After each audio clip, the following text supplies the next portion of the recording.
Instituto Nacional de Antropología e Historia, 75 aniversario.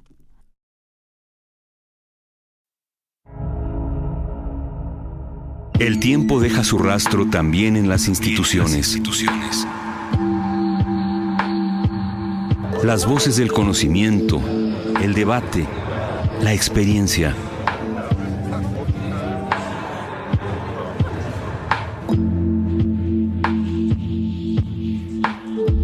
El INAH en sus propias palabras. Muy buenos días, esto es Radio INAH. Un servidor, Juan Stack, les da la más cordial bienvenida. Conaculta y el Instituto Nacional de Antropología e Historia los invitan a acompañarnos en la emisión de este programa, en el que hemos invitado a Carlos San Juan Victoria. Gracias, Carlos, por estar aquí con nosotros. Gracias a ustedes. Y él va a platicar con nosotros sobre un tema muy interesante, que es el lanzamiento de una nueva revista. Ya platicaremos sobre ella, una revista que se llama Contemporánea. Antes de platicar de este tema, antes de iniciar esta conversación, mencionaremos que Carlos San Juan, el profesor Carlos San Juan Victoria, viene de la Dirección de Estudios Históricos del INAH. Tiene más de 70 publicaciones entre artículos y ensayos, libros. Pertenece o diriges el Seminario México Contemporáneo. Pertenece al Seminario México Contemporáneo de la Dirección de Estudios Históricos del INAH, el diplomado Siglo XX y la colección de libros están a cargo del profesor Carlos San Juan. Y su última publicación, no la última, perdón, hay que decir la más reciente, porque la última ya te cierra el currículum, ¿verdad? Esperemos que todavía no. Sí, la más reciente se intitula El 20, Lecturas de un siglo, y es un libro editado por Editorial Ítaca en el año 2013. Y bien, pues con Carlos San Juan vamos a platicar sobre esta revista digital. Ya adelante, ya me comí una pregunta. La revista Contemporánea de la Dirección de Estudios Históricos. Antes de entrar al tema de la revista, me piden que te pregunte, ¿qué es el INAH para ti? ¿Qué es el INAH en la actualidad? ¿Qué gana México con una institución como esta? Mira, es fundamental el asunto. El INAH, como sabemos, creado en 1939, es una institución que sella el compromiso de los gobiernos surgidos de la Revolución Mexicana para crear un patrimonio cultural. En el siglo XIX se crea un personaje imaginario que son los estados-nación. Uh-huh. Y esos estados-nación, como personaje imaginario, pues requieren no solo de símbolos, mitos, sino también de herencias físicas, que son sus territorios y sus culturas.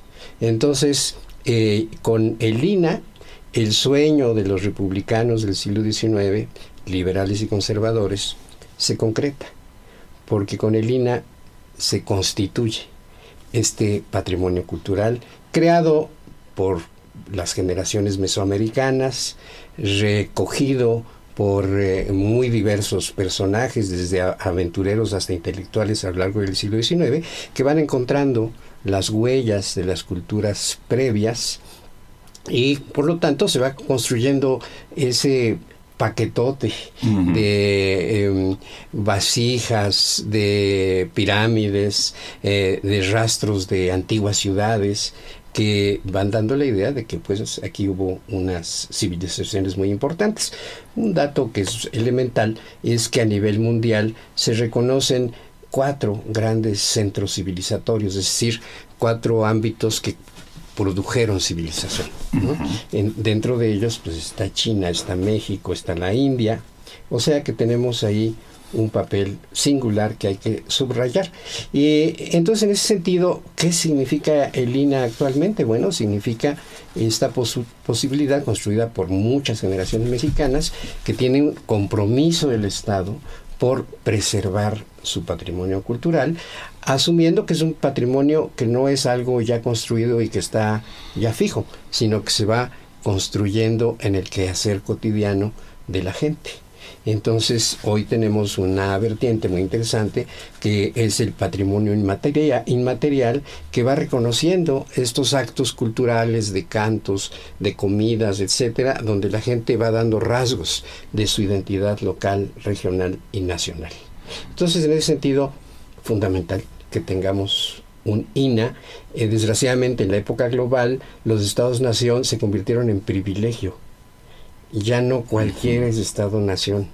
Los grandes estados-nación, con poder efectivo de controlar su territorio, su cultura, su gente, sus patrimonios, pues son del tamaño de nuestros vecinos, los Estados Unidos. Eso sí, cuidan su soberanía, su cultura y su territorio. Y Canadá, no se diga, tienen un cuidado impecable, sobre todo sobre el patrimonio cultural. Y para México, con este patrimonio, es una obligación que tenemos que luchar porque preserve el Estado ese patrimonio y su compromiso con todos los mexicanos de cuidarlo. Y mencionaste Canadá y Estados Unidos, y solo por hacer un comentario, el espíritu allá fue como de desaparecer lo que había aquí, y en cambio aquí en México, en la Nueva España, los españoles lo que quieren es integrar más que destruir, ¿no? Y entonces ahí empieza un acto civilizatorio, vamos a llamarlo así, que aunque destruyeron mucho, se dedicaron a conservar. Los cronistas, ni se diga, a recoger claro, todo lo dicho por los informantes para saber todo lo que respetábamos, sabíamos, comíamos, hasta la fecha comemos, respetamos y creemos en cuanto a mitos, cosmogonía y demás. Totalmente, hay esa diferencia sustantiva. Muy bien. Y Cárdenas del Río, Lázaro Cárdenas del Río, le da forma. Exacto. Dentro del gran impulso que le dio a la educación Cárdenas, pues el INAH fue así, yo creo que como de las más grandes obras que hizo el general. Bien, venimos el pretexto, ya no estamos yendo por otros lados, pero el pretexto para esta conversación es hablar sobre la revista contemporánea de la Dirección de Estudios Históricos del INAH. ¿Por qué se necesita una revista nueva para el INAH? El INAH tiene muchas revistas de diferentes temas, de diferentes especialidades, digamos. ¿Por qué hacía falta la revista contemporánea? Mira, yo diría que hay dos cualidades que tienen que ver, una con su existencia plenamente digital. Es decir, esta no conoce el olor de la tinta. Es digital, ni del papel. Sí. Entonces es una revista que pues está intentando, y nos tardamos mucho, está intentando entrar al ciberespacio en una vocación que yo creo que es fundamental de servicio público. Es una revista abierta que no tiene dificultad el que quiera, si quiere, de entrar y jalarse los materiales como debe ser, porque pues son fruto de un trabajo pagado con recursos públicos y que genera productos públicos que por lo tanto deben de regresar a los ciudadanos que quieran usarlos. Entonces yo digo que esa es una cualidad fundamental, el querer tener una dimensión digital que permita accesos públicos diversos. La segunda es que vamos sobre tratar de mirar algo familiar para los que nos formamos, crecimos, nacimos en el siglo XX, algo familiar, verlo con nuevos ojos. Por ahí decimos, se trata de considerar el siglo XX, que es entrañable, como un continente apenas conocido, que tiene que ver con esa posibilidad de alejarse, y vamos a dar varios ejemplos al respecto. Pero bueno, esto lo que hace es colocar un periodo, un siglo, abierto a las múltiples disciplinas. Obviamente hay el interés de que los historiadores estén con sus miradas diacrónicas y sincrónicas de tiempo y de espacio, viendo lo que está ocurriendo en el siglo XX, pero también obviamente estarán invitados arqueólogos, antropólogos en esta tarea. Entonces creo que es un esfuerzo interesante porque aunque tiene un centro gremial, no tiene una vocación gremial, tiene una vocación cultural abierta, de invitar y poder conseguir artículos de las múltiples disciplinas que se cultivan en el INA. No solamente la historia, entonces, aunque surja dentro de la Dirección de Estudios Históricos. Así es. Muy amplia. Y se me hace muy interesante esto que dices de que sea accesible. No tienes que suscribirte o comprarla, pagar una cuota. No, para nada. Esas modas actuales, no. Nada de eso. Se me hace muy bien porque está pagada con recursos públicos. Pues sí. Muy bien. El nombre contemporánea me llama la atención. Hablaste tú de esto de la mirada con ojos nuevos al siglo XX, donde todos crecimos. Sí. Bueno, los que crecimos en el siglo XX. Así es. ¿Cuáles son esos ojos nuevos? ¿Por qué una nueva visión del siglo XX? ¿Hay otras visiones no tan actuales? O, en fin, el nombre contemporáneo es muy contundente. Sí, en la cultura mexicana, el nombre contemporánea obviamente remite de inmediato al grupo de poetas que lucharon por sentirse contemporáneos en los años 30, Salvador Novo, por decir algo, un grupo amplio y muy valioso, que lucharon por sentirse contemporáneos en un momento de un nacionalismo extremo, digamos, visto en la perspectiva del tiempo.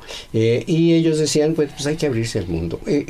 Con esto se le dio al sentido de la palabra contemporánea, que además, en términos de su sentido etimológico, es correcto, que es un sentido, digamos, sincrónico, es decir, el sentido sincrónico es del yo estar contigo, con los compañeros, en la Roma, en la Ciudad de México, en América, en el mundo. Es ser parte de algo muy grandote, por lo cual yo me siento contemporáneo, dado el caso. Sí, porque tiene que ver con la percepción de mi singularidad inscrita en algo muy, muy grande. Con eso, ¿qué queríamos decir? Queríamos decir que nuestro siglo XX ha sido un siglo global, siempre ha sido global, y hay que volver al siglo XX con nueva mirada. Por darte un ejemplo concreto, la Constitución del 17, lo que hoy conocemos de las investigaciones que no se han hecho en México, sino en Europa, esta Constitución del 17 y su artículo 27 constitucional tuvieron efectos que apenas empezamos a conocer. Solo doy un ejemplo, que es el caso de la República de Weimar, la República Alemana, que conoce el artículo 27 y casi se lo copia. En donde, por lo tanto, esta idea que de Europa viene todo, de Estados Unidos viene todo, espérense tantito. Hay momentos en que desde México se generaron iniciativas que tuvieron impactos en otras partes del mundo. Entonces, eso es tratar de ver con ojos nuevos. ¿Qué otra característica tendría esos ojos nuevos?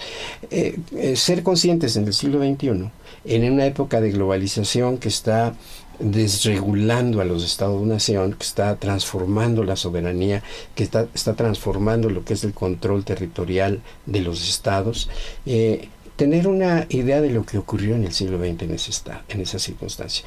Porque creo que venimos de una herencia muy importante, que está más que documentada, pero que necesitamos como revalorar, en el sentido de que en términos del mundo somos de las experiencias exitosas de construcción de Estado-nación. Con eso no quiere decir que sea una construcción que benefició a todos y del mismo modo, obviamente no, pues siempre hay los desfavorecidos, los afectados, los pueblos que no fueron respetados, culturas que fueron o se intentaron barrer, etcétera. Pero venimos de una construcción de Estado-nación muy fuerte, que quisiéramos regresar a ella y revalorarla. Pero también venimos de generaciones que vivieron muy diversas experiencias. El ejemplo es muy sencillo cuando digo generaciones, y lo voy a decir en términos personales, perdóname. En mi modo familiar de atravesar el siglo XX, y lo digo porque es un ejercicio que todos lo podemos hacer, viene de un abuelo que fue un campesino que quería una pequeña propiedad privada en Oaxaca, en la Mixteca, y que después de mucho trabajo la consiguió, y que era del último tercio del siglo XIX y vivió hasta la mitad del siglo XX. Mi papá, profesor, nació en el 1905 y murió en la década de los 90. Yo nazco en la década de los 50 y al corte de hoy, digamos que ya conocí hasta el 2014, ¿no? Quién sabe si llegue al 2015, pero ahorita ya estoy allá. Son 3 y a veces son 4 generaciones las que atravesaron el siglo XX. Y son generaciones que en las historias que no sabemos, todavía no sabemos, vivieron muy intensas transformaciones, muy fuertes. Cambiaron los horizontes de vida de muchísima gente, para bien y para mal. Entonces, ese es el otro intento, ver qué pasó en términos de generaciones completas de mexicanos que se fueron transformando a lo largo del siglo. Hay una historia no dicha que es la gran migración de la ciudad, del campo a la ciudad. Y nomás doy un dato, en 1940 nuestro país era el 70% de población rural. 1940. Sí. Entonces tenemos un periodo de los 40 a los 70 donde hay una migración brutal, impresionante. Eso ha ocurrido en otros países por las guerras, ¿no? Las guerras en China, las guerras en Europa, grandes desplazamientos de población. Aquí ocurrió porque se fueron mejorando o empeorando las condiciones de vida y la gente empezó a buscar sus modos de librarla, ¿no? Pero esa gran migración casi no la tenemos suficientemente documentada, porque es la migración que construye literalmente ciudades. La Ciudad de México fue construida por la gente pobre, migrante, que a una ciudad oligarca, chiquita y muy bonita, pues la hizo una cosa del tamaño que tenemos, ¿no? Entonces, pero esas son las cosas que hay que volver a revisar en términos de las familias, de las experiencias concretas, de los entornos específicos, las historias de barrios, de localidades, etcétera, etcétera. Y ahora que mencionas lo de las generaciones, es difícil encontrar a alguna persona de nuestra, en la actualidad, que venga de 3 o 4 generaciones anteriores de la Ciudad de México. Como que la gran mayoría de los pobladores de la Ciudad de México somos todos apenas una generación atrás o 2, ya somos de otros estados de la República. Así es. Y esta migración de lo rural a lo urbano, se hace uno la pregunta a lo mejor bastante tonta, pero ¿y ahora quién va a sembrar? Sí, o sea, cambia mucho la economía, el sector productivo varía mucho, cambia mucho, porque en la ciudad uno está acostumbrado ya a recibir lo que se produce en el campo, y si ya no hay nadie en el campo, hay cada vez menos población en el campo, entonces viene la importación de productos, de alimentos, de insumos, de todo. En fin, tal vez sea un cliché lo que te voy a decir, pero en el siglo XX yo siento que es el siglo en donde más se han concentrado acontecimientos históricos que en el resto de la historia para atrás. Como que antes la historia venía más lento, más lento, sí, más quedito. Y en el siglo XX, como que con esta globalización que mencionas, como que todo se agolpa, todo se junta, se empiezan a entremezclar, ya no hay la noticia que tarda 2 años en llegar de un continente a otro, sino de todo te vas enterando cada vez con más velocidad, a veces ya en este siglo XXI, al mismo tiempo que está sucediendo algo, nos enteramos. ¿Tú crees que esto altere mucho la visión, esta nueva visión, volvemos a los nuevos ojos para revisar el siglo XX, altere mucho la visión que se tenga de la historia con acontecimientos tan veloces, tan rápidos, tan aglutinados, tan concentrados?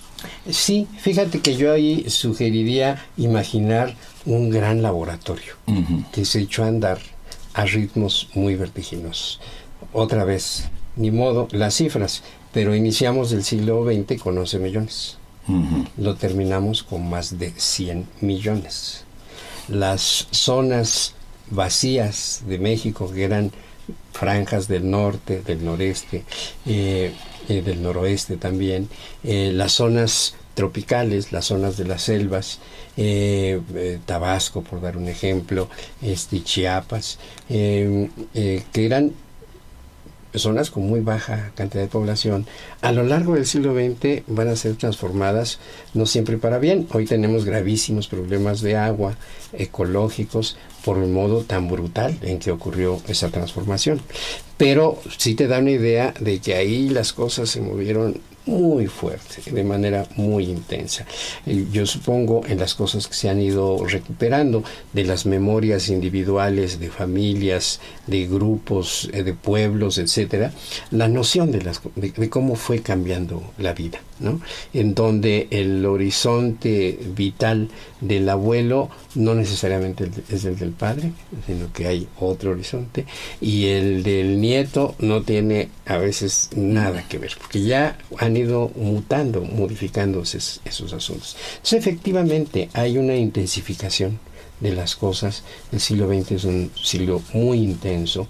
En Europa se le ve como un siglo de guerras, porque tienen la experiencia desastrosa de la Primera y la Segunda Guerra Mundial, pero también tienen el momento, digamos, bonito y constructivo del Estado benefactor.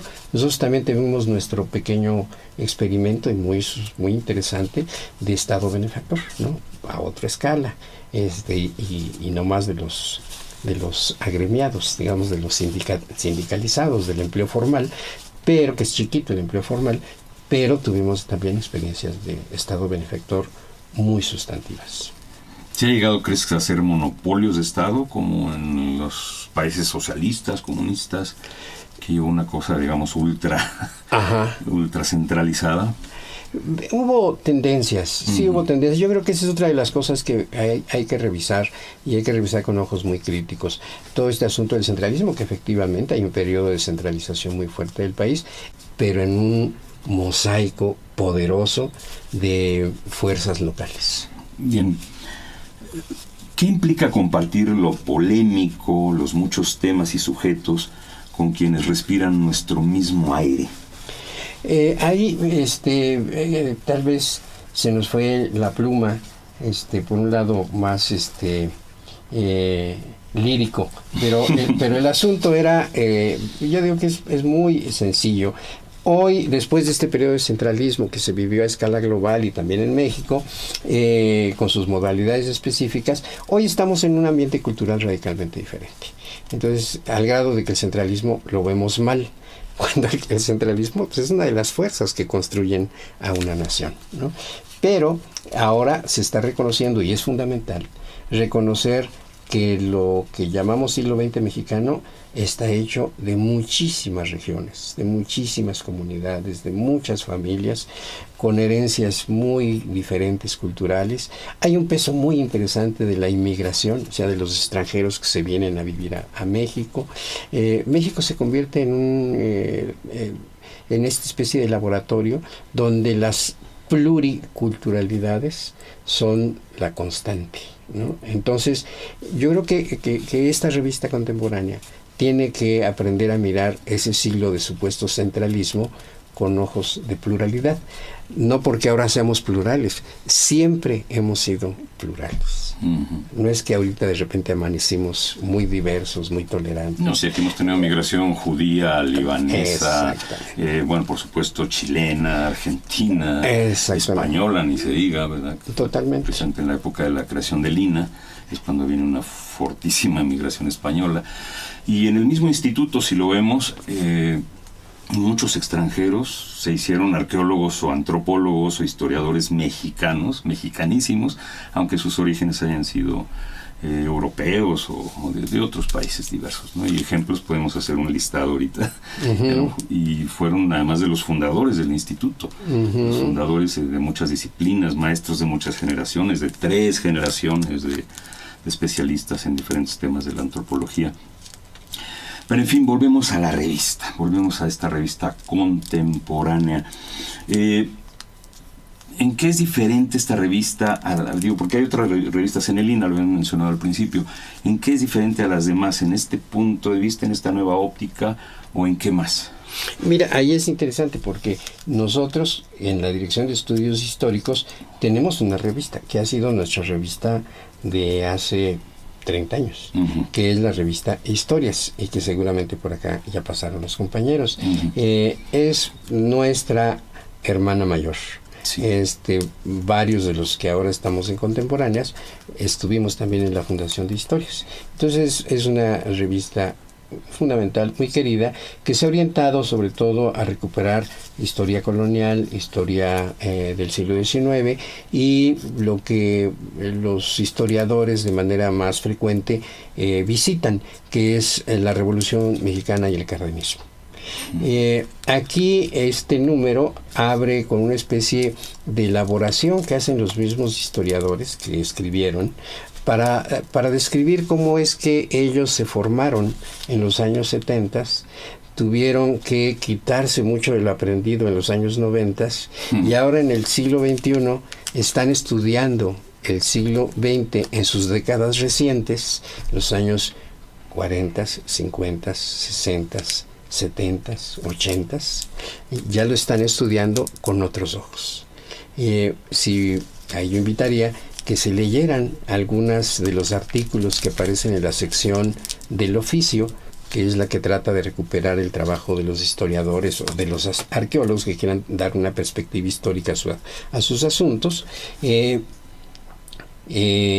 porque ahí se muestra, creo, de manera muy clara esta mirada que traen los historiadores, ¿no? Que es una mirada muy crítica de lo que vivieron en los años 70, pero también de mucho reconocimiento a lo que pudieron abrevar en universidades, en escuelas, en ámbitos académicos, pero donde ya se ve una ruptura de esta mirada de los historiadores de ahora para ver el siglo XX. ¿Crees que en el siglo pasado, en esta época que nos tocó crecer, porque tú y yo somos contemporáneos, definitivamente, el conocimiento o la difusión de este conocimiento o la investigación de este conocimiento está muy parcelada, y que ahora en este siglo XXI, como lo propone la revista, hay que hacerla más amplia, ver un mismo acontecimiento a través de varias ópticas, como un prisma de diferentes disciplinas, que ahora se habla mucho de multidisciplinariedad, de interdisciplina, en fin, de muchas... Totalmente de acuerdo, en una tensión fuerte, porque la tradición gremial es fuertísima. Y estamos acuerpados como gremios y como especialidades, ¿no? Y el INAH es fuerte porque tiene especialidades muy poderosas, ¿no? Hay algo tan fundamental como la arqueología mexicana. No es la arqueología de cualquier lado, es la arqueología mexicana. Entonces, en ese sentido, está muy bien que haya esas especialidades. Pero sí creo que hay un nuevo clima cultural, que tal vez su palabra sea lo viral, el contagio, ¿no? Y donde efectivamente lo multidisciplinario, el tratar de ver algo con diversas perspectivas, diversas miradas, yo creo que es lo que va a tener un impulso muy fuerte. Y ahí definitivamente se coloca la revista, ¿no? Tratar de ver eso muy familiar desde otras perspectivas, para que entonces podamos tener una distancia con respecto a eso muy familiar. ¿Qué secciones tiene la revista para desglosarla, para desmenuzarla? Sí, cómo no, mira. Mencionaste ahorita del oficio. Sí, esa yo creo que es la parte fuerte, porque es donde se invita a los historiadores y especialistas diversos a que nos apoyen con sus trabajos, ¿no? Y son trabajos, por lo que hemos visto, que van por la década de los 30, 40 hasta los 80, ¿no? Del siglo XX. Obviamente habemos gentes que trabajemos lo contemporáneo, o sea, lo de ahorita, como este seminario nuestro de México Contemporáneo, donde tenemos, nomás por darte un ejemplo, un taller donde invitamos a 14 especialistas para trabajar las reformas estructurales. O sea, para muy actual, sí. Muy actual el asunto. Pero bueno, la intención es que esta del oficio recupere lo que es el trabajo sostenido, perseverante, y que pueda ofrecerle al público lector pues trabajos muy sustentados, ¿no? Entonces, esa es la sección del oficio. La revista, sin embargo, abre con una que se llama Destejer a Clio. Destejer a Clio. Sí, y aquí, ¿quién es Clio? ¿Quién era Clio? Mira, cierta persona me acaba de precisar que no solo tenía que ver con la historia, sino sobre todo con la poesía. Ajá, la poesía épica. Exactamente. Ajá. Entonces, en el caso y otra vez ahí vamos al gremio de los historiadores, hay una apropiación muy fuerte de esa otra cara de Clio que tiene que ver con la historia, ¿no? Es como la musa de la historia. Y entonces es una especie de referencia ancestral que congrega un gremio en el ejercicio de su oficio, ¿no? Bueno, y la poesía épica es como los corridos de la Revolución Mexicana, son los narradores de esa historia que representa la musa Clio, ¿no? O sea, que tiene que ver directamente la poesía épica, que es la narrativa, exactamente, la que describe, la que narra, la que platica lo que sucede en la historia. Claro, y ahí en particular hay un ejercicio muy bonito del gremio de los historiadores, que otras ciencias no las tienen, que le llaman la historiografía. Y es un ejercicio donde se discute y discute desde los fundamentos de la disciplina hasta sus nuevas aportaciones, ¿no? Y es un ámbito a mí me encanta porque es de mucha reflexión sobre lo que se está haciendo. Y esa sección ahora la abrimos con nuestro querido amigo maestro Enrique Florescano, que escribió un libro que se llama La función de la historia, y que es de esas certidumbres, ¿no? Que dicen, la historia, claro que debe tener una función. Ya van a ser muy diversas, desde alabar al poder en turno hasta criticarlo, hasta hacer memoria, hasta hacer un tribunal, hasta esas son las funciones de la historia. Y José Joaquín Blanco y Saúl Escobar le discuten esa certidumbre. Ese es el ejercicio de Clio, ¿no? Que algo que parece que es muy obvio, es decir, espérate tantito, vamos a revisarlo. Se puede decir que es menos académico y más libre, más coloquial, digamos, diálogo. Yo creo que aspiraría a eso, no siempre se va a lograr, pero aspiraría a un asunto mucho más abierto, más de diálogo, más de recuperar pues al intercambio, para ir explorando cómo es que se ejerce este oficio, ¿no? Muy bien. Le recordamos a nuestra ciberaudiencia, nuestros ciberescuchas, que estamos aquí en Radio INA platicando con el profesor Carlos San Juan Victoria sobre la aparición de esta nueva revista digital del INA que se llama Contemporánea, de la Dirección de Estudios Históricos, y que Radio INA transmite a través de www.radio.ina.gov.mx desde la colonia Roma de la Ciudad de México hacia todo el planeta Tierra, con temas que tienen que ver con lo que hace el Instituto Nacional de Antropología e Historia. Por eso el título es el INA en sus propias palabras, y ahorita es el INA en palabras de Carlos San Juan sobre esta revista digital contemporánea. Entonces llevamos 2 secciones de la revista contemporánea. ¿Qué otras secciones tenemos? Mira, la otra sección es pertinente con lo que abrimos la plática sobre este asunto de la importancia del INA en términos de construcción de un patrimonio, de identidad cultural de una nación, ¿no? En Expediente H es una sección donde quisiéramos que historiadores, no del país, de otros países, no con el tema México, sino con otros temas, nos ayuden a compararnos, sean como un espejo donde uno se vea. Y porque tal vez la globalización tiene muy diversas dimensiones y significados concretos, desde la posibilidad de los fondos buitres que están en Argentina, hasta contagios culturales que nos ayuden a ser contemporáneos, es decir, que nos hagan ser partes de un mundo. Y en Expediente H lo que tenemos es la presencia de 2 historiadores italianos que hacen una reflexión que creo que es muy pertinente para México, de cómo es que se construye la Italia de muchísimas regiones con una fuerza impresionante. Tiene una diversidad enorme. Una diversidad enorme, y de donde ellos dicen, somos un nosotros dividido, siempre lo hemos sido.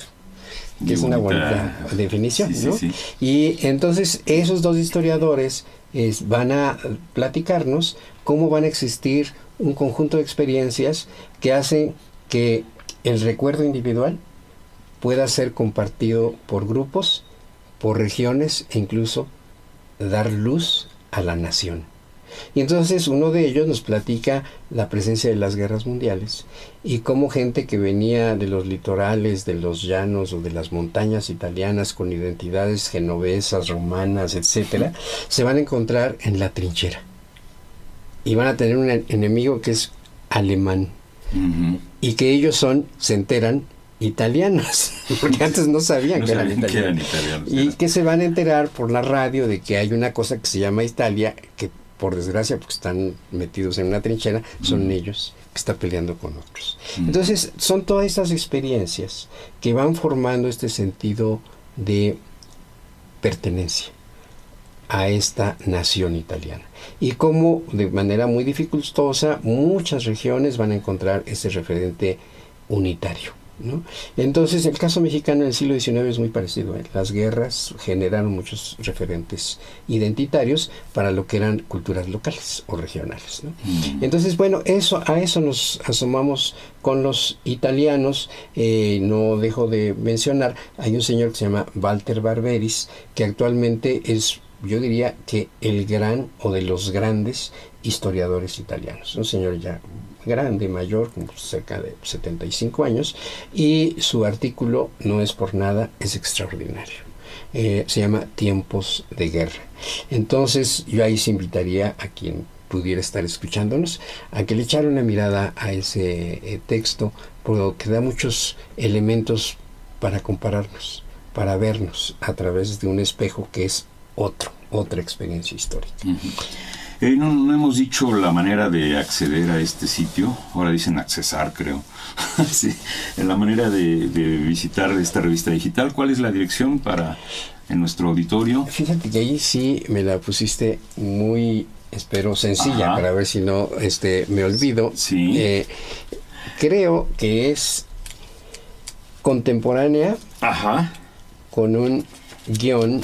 Lo estoy diciendo despacio para que se acuerden, claro, los que nos escuchan. Aquí lo tenemos. Mira, es tan sencillo como va contemporánea, va junto, contemporánea.ina. Es en la página del INA, muy bien. .mx. Y si ustedes lo ponen en su buscador, el que sea, es entrada directa. Ajá. O sea, no pasa por el portal INA. La página principal y luego las ligas. Y sí, no. Ahí le ponen eso y entran directamente a la revista. ¿Sí? Y pues como nomás para darle continuidad a nuestra plática, me decías que llevamos viendo las secciones y ya llevaríamos ahorita del oficio, desde Heraclio, Expediente H. Exacto, sí. Y ahora nos iríamos a lo que son una parte obligada de toda revista, que es estar revisando la producción histórica de libros, claro. Libros, y donde son las reseñas. Y que en este número pues sacamos referencias de varios libros que están ligados a la producción de la Dirección de Estudios Históricos, ¿no? Donde está precisamente una reseña de Gaby Pulido sobre este libro que mencionaste, del 20 Lecturas de un siglo. Hay una reseña de este libro y, en fin, hay reseñas de varios autores de nuestro centro de trabajo. Y asumiendo el reto de lo digital, que es extraordinario, tiene un momento muy difícil para los que han hecho revistas, en donde uno ya está acostumbrado a cierta dinámica del quehacer. Revista de papel, dices. Revista de papel, ¿no? Donde el proceso editorial ya tiene una secuencia que más o menos se conoce, más o menos manejas, ya no hay sorpresas. Nomás que ahora ese proceso llega un momento en que en lugar de irse a tinta, se va a HTML, se va al lenguaje digital. Y ahí es donde francamente fue bastante interesante la experiencia, intensa. Aquí hay que subrayar, nuestro instituto tiene muchas capacidades ya instaladas, gente bastante experta, y gracias a ellos el tránsito no fue tan difícil, porque sí, pues para un lego como yo, me estaban hablando en chino cuando me decían que se trataba de X, Y, Z, entonces sigo sin entenderlo, pero nuestros amigos nos fueron llevando por ese tránsito, ¿no? Y nos ayudaron a convertirlo en lenguaje digital. Y una vez pasado ese momento difícil, llegas a un paraíso para los que estén interesados en revistas, que no tienes idea. Hay fotos. Porque puedes meter cuanta foto quieras, puedes meter cuanto video, puedes meter audio, puedes... y entonces, ¿cómo nombrar Fíjate, porque ahí hay una paradoja interesante. ¿Cómo nombrar a esa sección que entra a la imagen y a la voz? Que son los elementos primarios de la comunicación humana y que, lo más chistoso, es que estaban antes que la comunicación escrita. Es la comunicación elemental que nos va formando como hombres desde hace siglos de siglos atrás, ¿no? Entonces, ¿cómo entrarle ahora que se convirtió en la novedad? En donde eso que es lo primario hoy es lo novedoso. ¿Por qué? Porque nos coloca en una posibilidad de comunicación muy intensa, donde las imágenes múltiples te dan otra calidad de información. Y por lo tanto decíamos, pues hay que nombrarla post-Gutenberg, porque es después de la imprenta, es después de la comunicación impresa, aunque sea la materia prima de toda comunicación humana. Hoy, gracias a lo digital, tenemos un chance que el live se daba esa oportunidad porque tenía un recurso millonario extraordinario que le permitía hacer una revista de fotos. Pero como sabemos, entrarle a una revista con fotos, híjole, pues resulta bastante caro. Muy caro. Y ahora no, ahora tenemos esa enorme posibilidad. Y bueno, pues sacamos ahí esta sección de post-Gutenberg, donde metimos un video de jóvenes del 132 discutiendo su noción de lo que es la historia.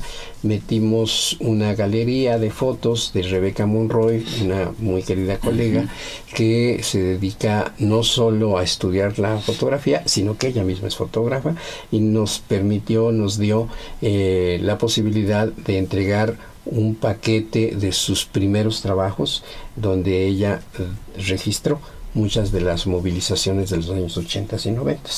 Y tenemos un audio muy bonito elaborado aquí en el INA, otro de las muchas riquezas, potencialidades del INA, que narra la experiencia de la leva, de cómo es que ocurría ese ir a agarrar gente y llevárselos al Ejército Federal.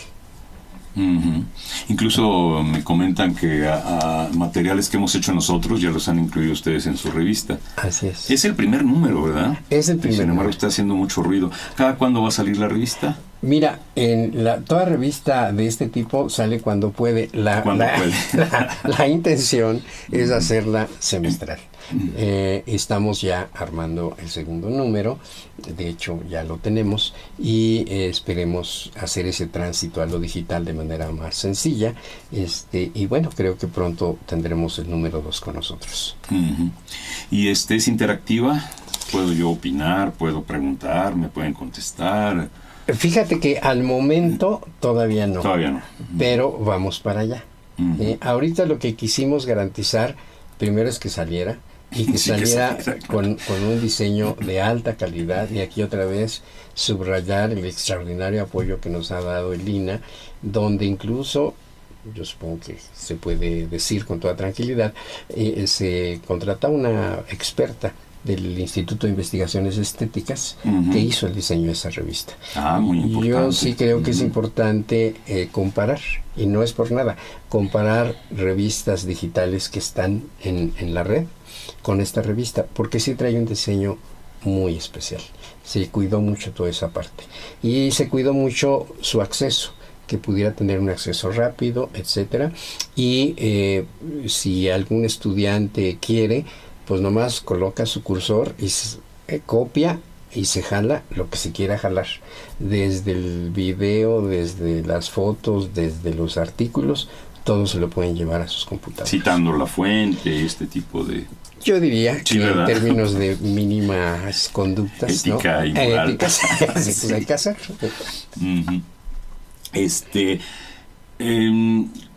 Me dices que la periodicidad ahorita es semestral, de principio. Para el número siguiente ya están pensando en algo en especial, ya están trabajando sobre los nuevos temas, sobre los nuevos contenidos, nuevos colaboradores. Sí, como no, fíjate que ahí nos vamos a meter un poco con la ciencia. Ajá. Porque otra vez volver a mirar el siglo XX con nuevos ojos.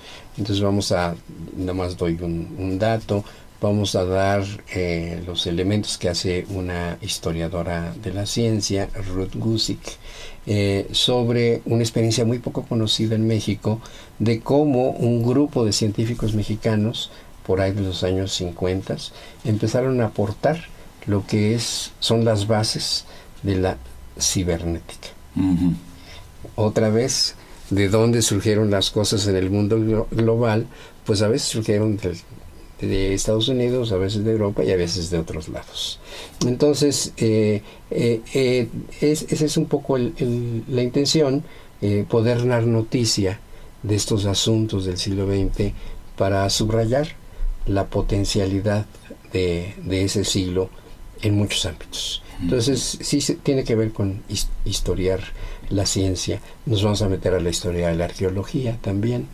Y, en fin, ya daremos noticia precisa en su momento. Oye, ¿cómo surge la revista? ¿Quién se le ocurrió? ¿Fue una ocurrencia? ¿Fue una necesidad? ¿Querían diversificar su manera de presentarse al público? En fin, nombres, ideas, por favor. Mira, ahí el primer esfuerzo que se hizo fue en 2004, aquí con el INA, donde estuvo una licenciada Nora Duque, que nos apoyó mucho, e hizo un primer diseño de la revista, muy bonito, para su momento, 2004, estaba, pero de primer nivel. Y por diversos motivos que no, aburridos de tipo burocrático, nunca prosperó. Entonces, pero ahí teníamos teníamos la inquietud porque veíamos que había un recurso ahí muy a la mano y que podría generar cierto tipo de interacción con otros ámbitos. Fundamentalmente lo que nos interesa es tener cierto impacto, obviamente con nuestros colegas del INA y con el sistema educativo. Yo creo que ahí hay que echarle muchos kilos a que el sistema educativo pueda tener ofertas, ¿no?, que les permitan hacer sus trabajos. Entonces, bueno, tardó ese buen rato hasta hace 2011, precisamente con Gaby Pulido. Ella era la subdirectora de nuestra Dirección de Estudios Históricos, encargada del área de Historia Contemporánea, y en reuniones que tuvo el área de Historia Contemporánea, fue un proceso interesante de buscar y afirmar una identidad de estudio en donde se afianzó la idea de pues nos vamos sobre el siglo XX y nos vamos sobre las décadas más recientes, ya lo estamos trabajando, etcétera, etcétera, de mucho intercambio. De ahí surgió esa inquietud y entonces Gaby impulsó y formó una comisión, y en esa comisión entraron pues los que quisieron y pues nada más quería yo, y entonces resulta que al ver el panorama tan triste, Lola dijo no, yo también leo Dolores Plá, y con Gaby Pulido, con Dolores Plá y conmigo empezamos ya a trabajar sobre el nombre del niño, su cabeza, sus pies, sus manos, el cuerpo, las secciones, etcétera.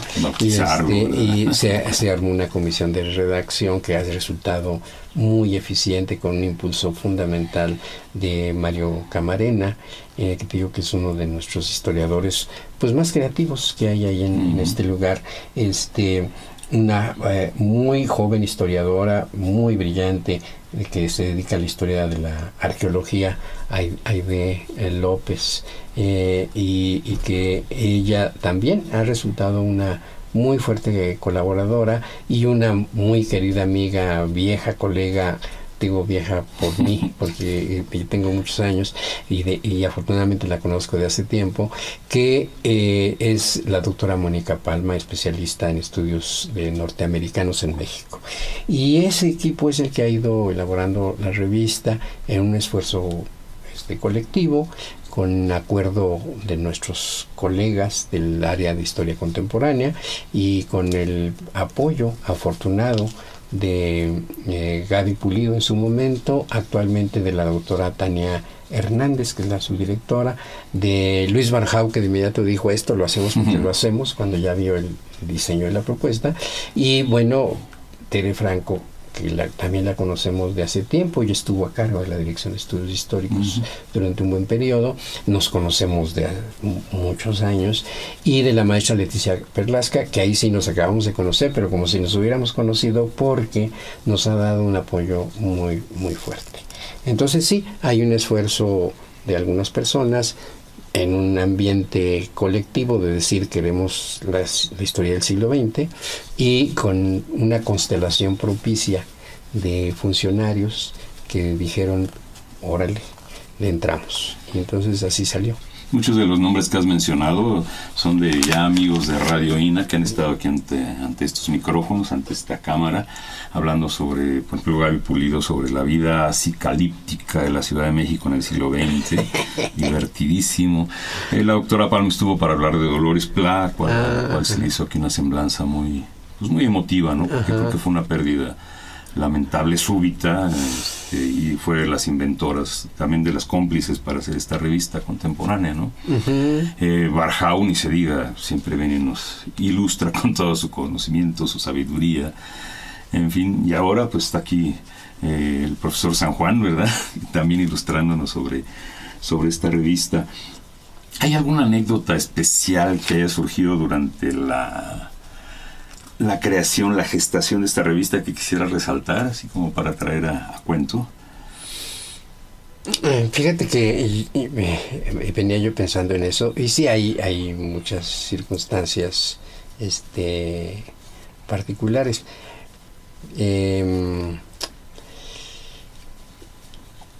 Mira, yo creo que por el momento mejor no. Sí hay cosas, pero no. En lo personal, ¿qué te ha significado a ti especialmente participar en esto? Tú eres el editor de la revista. Así es, sí. Por diversos motivos yo he tenido experiencias en revistas desde hace un rato, y hoy había la posibilidad de hacer este oficio, y ha sido una experiencia muy grata, interesante, de mucha interacción. Cuando uno lo hace solo es de su vida. Bueno, a mí me cuesta mucho trabajo.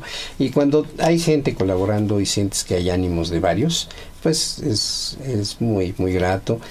Los compañeros han sido muy apoyadores. Entonces, para mí ha sido una experiencia muy bonita.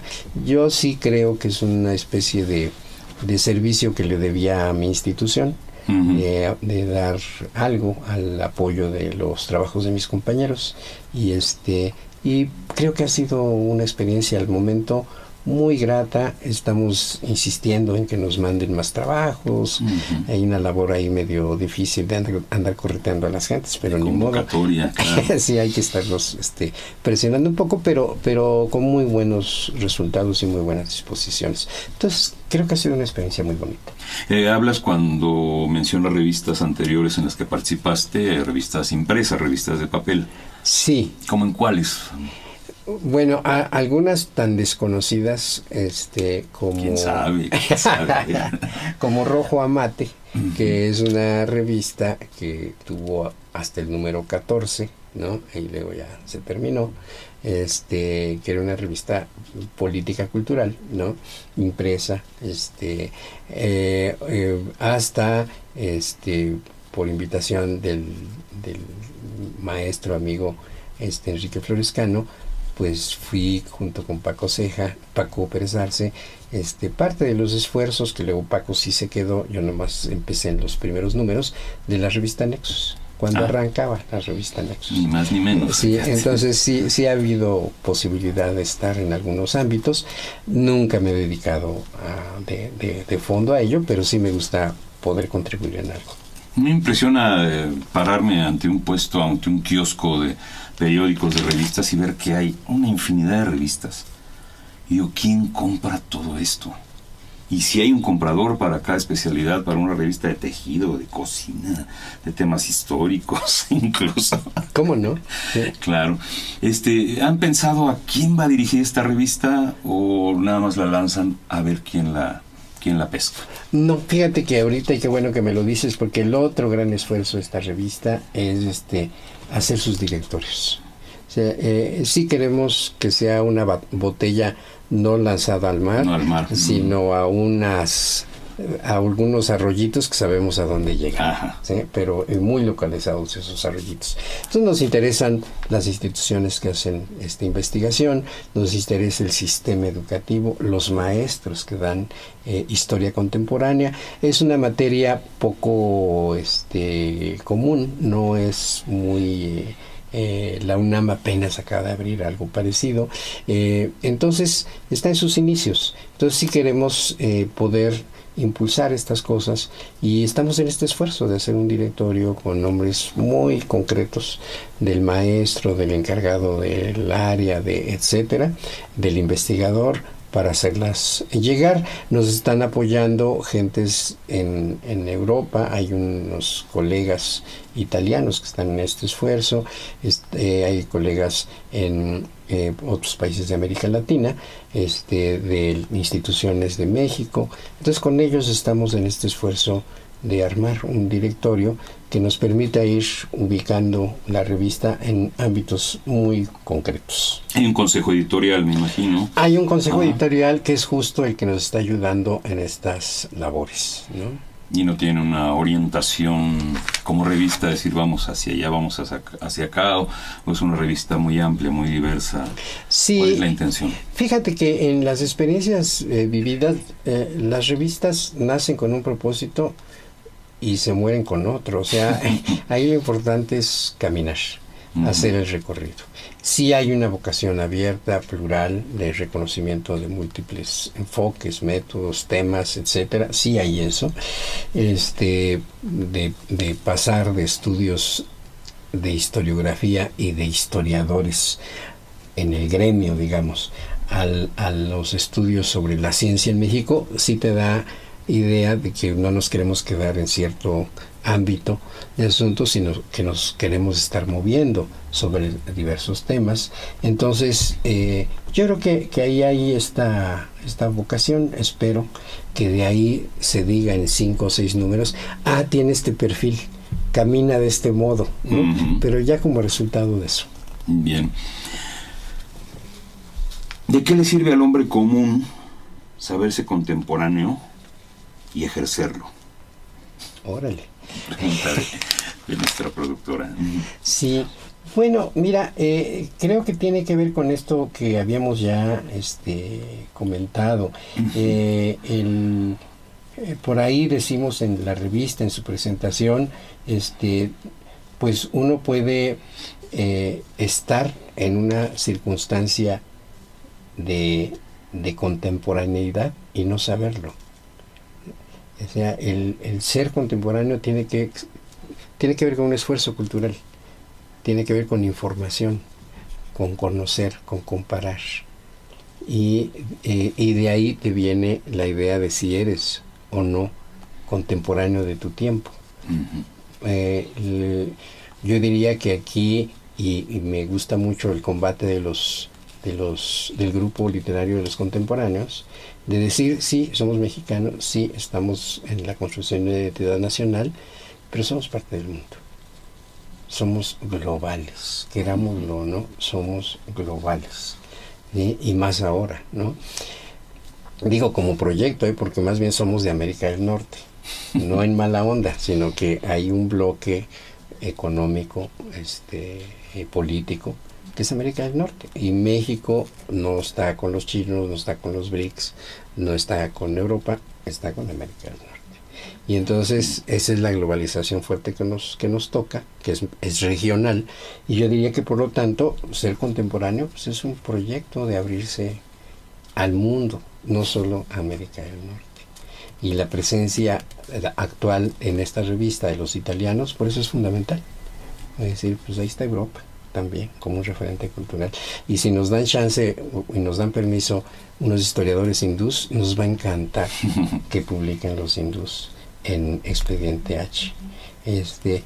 Por eso, porque creemos que es este esfuerzo cultural de decirle a la gente, sí, estamos acá, estamos bien o mal, lo vemos negro o más o menos claro, pero somos parte de un mundo. Y también la India es un país muy diverso, con regiones diametralmente opuestas, distintas, y todos son hindúes. Todos son hindúes. Sean musulmanes, indios o católicos, en fin, de todo. Oye, se nos termina el tiempo. Creo que nada más queda que le hagas una invitación a la ciberaudiencia. ¿Por qué la invitarías a que se metiera a la página contemporánea.ina.gov.mx? ¿Con qué la motivarías para concluir? Pues mira, yo creo que en primer lugar, lo que a mí más me conmovió de esta revista es escuchar a los estudiantes en su mesa, es la mesa 14 de una reunión que hubo en las islas, en la ciudad universitaria, jóvenes que son otra generación, esos nacieron a fines del siglo XX, son ahora sí que los hijos de la transición ya no son como tú y yo, que se formaron en un estado más o menos estable. Consolidado. Ver a esas generaciones que aparentemente no tienen mucho interés en lo que puede ser la historia de este país, debatir y decir que ellos tienen una historia, que ellos eligen una historia. Y eso se me hizo de una fuerza muy grande. Yo creo que si yo entrara a esa revista, me iría de inmediato al video para ver a esos jóvenes y ver que la historia está en la calle, está en el debate, está en el ánimo de muchas gentes. Y luego me iría a leer el de Dolores Plá, porque yo creo que es una de las narraciones más fuertes, más intensas que se han hecho sobre la vida muy íntima y el modo en cómo ejerces la historia. Sí. Y terminaría con Walter Barberis, Tiempos de Guerra. Yo ahí sí los invito mucho a que mínimo vean esas tres cosas. Pues muchas gracias, Carlos San Juan, Victoria, por esta conversación. Qué bueno que viniste aquí a presentarnos esta nueva revista digital contemporánea. Repetimos la dirección: contemporánea.ina, INA con H, claro, contemporánea.ina.gov.mx. Muchas gracias. Al contrario, muchísimas gracias a ustedes. Bien, así desde la conducción, un servidor, Juan Stack, a nombre de Radio INA, se da por terminada esta emisión, agradeciendo la generosa participación de nuestro invitado Carlos San Juan sobre el tema de la revista digital contemporánea. Gracias también a nuestros ciberescuchas, a quienes les sugerimos seguir consultando más de nuestra producción a través de www.radio.ina.gov.mx. Agradecemos el apoyo para la realización de esta serie a Pedro Francisco Sánchez Nava y a Luis Alberto López Guario. Es una producción de la Dirección de Medios de Comunicación a través de Gabriela Marentes y Evanibaldo Morales. En la operación técnica, el ingeniero Javier Cortés con el apoyo de Lauro Gaspar. Gracias, hasta la próxima.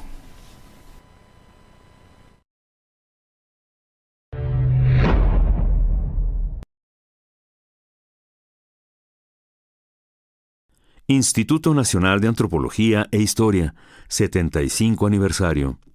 Conaculta. Las opiniones y comentarios aquí expresados son de entera responsabilidad de quienes proporcionan la información y no representan necesariamente las opiniones de Radio INA ni comprometen el pensamiento editorial del Instituto Nacional de Antropología e Historia.